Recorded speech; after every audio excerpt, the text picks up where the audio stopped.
Hello again, I am Blunty, and the images you're looking at now, while you listen to the gentle drawl of my Australian articulation, were all shot with a lens that cost me just $20. Well, $20 plus shipping. It's got a 35mm focal length, and via a simple mount adapter, I'm using it on a Micro Four Thirds camera body, the Olympus EP3 to be specific.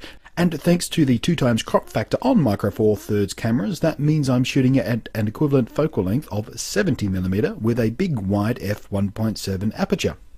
And as you can see, that particular combination can offer up some very handsome aesthetics. It's probably the most rewarding 20 quid I've ever spent on camera equipment.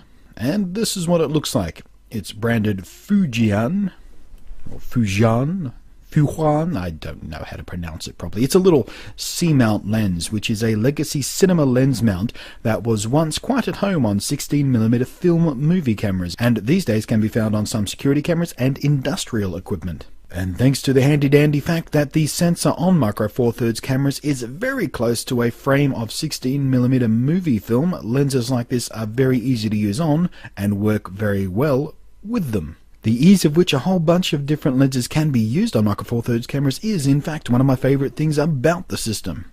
Back to the lens. It is fully manual, of course, and while most camera lenses click and lock their aperture adjustments into place nice and accurately, lenses like this are much more analog in their adjustment. Each aperture wheel is what's called clickless or stepless or just smooth, which is especially useful in video recording to make on-the-fly adjustments in a smooth and natural-looking way. With the aperture wide open, the bokeh, a word that's used to describe the aesthetic quality of the out-of-focus bits, is quite fluid and gentle. You'll also often get a kind of swirly effect around the edges and in the corners of your image. The word bokeh is often sometimes used to talk about the shapes points of light make when out of focus. I like to call them the bokeh blobs. And again, shot wide open, this lens offers up some wonderfully soft, perfectly round bokeh blobby bits. But start to close the aperture down and you get a kind of starry geometry. Even further down and it gets square.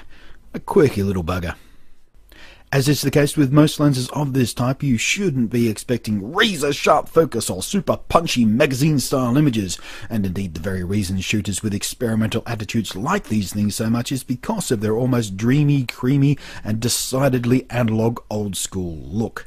Saturation is muted, the image often has an almost liquid feel. You will get decently sharp focus near the center, but it's that gentle kind of soft sharpness that's hard to put to words properly. And if you stop it down a little bit, it does manage to get a bit sharper still, but go too far and things get soft all over. But let's face it, no one wants to shoot a lens like this stopped down if they can avoid it at all. The fun happens when it's wide open, when it's supple, bloomy, and when it's a little bit unpredictable. It reminds me quite a lot of the 50mm lens that was on the old film SLR loaner camera that I learned to shoot on back in college, back in the days when digital cameras were still pretty crappy and a megapixel would cost you a black market kidney. It will focus nice and close, so your depth of field can get impressively thin, but again, stop down just a scooch and it become a lot more practical. And it really is in low light situations where you can easily shoot wide open, during dusk and dawn, where this fella really churns out the most interesting images in my opinion. It does some truly beautiful things with the golden glow of dawn or the bloom of electric illumination. The light just seems to start flowing like honey. It's hard not to be romanced by this bargain bin tube of glass. Those in the know about such things may think it looks kind of familiar, and in fact side by side with an identically spec'd lens from a company called SLR Magic, who are well known and highly regarded for their range of often quirky lenses, it's easy to see that their lens is a modified version of this one. They want $150 for theirs, which does come with a nice lens hood, and the mount is pre-modified and refitted to couple directly and natively with your camera, whether it be a Micro Four Thirds system or Sony's NEX cameras. While the one I snatched up cost me just $20 and works just fine with a simple mount adapter that I think cost me about $12 somewhere along the line. But as far as I've been able to tell by looking at what other people have shot with the SLR Magic 35mm lens and what I've been getting on this one, they seem unsplittable on performance. But then again, I don't own one of SLR Magic's lenses and I've never shot with one either, so I can't say that for absolute sure. Like I said at the start, it's pretty much the best $20 I've ever spent on camera gear, and it's a very nice reminder that while photography can easily become a bank balance brutalizing hobby, it is entirely possible to be a happy chappy on the cheap side of shutter buggery too.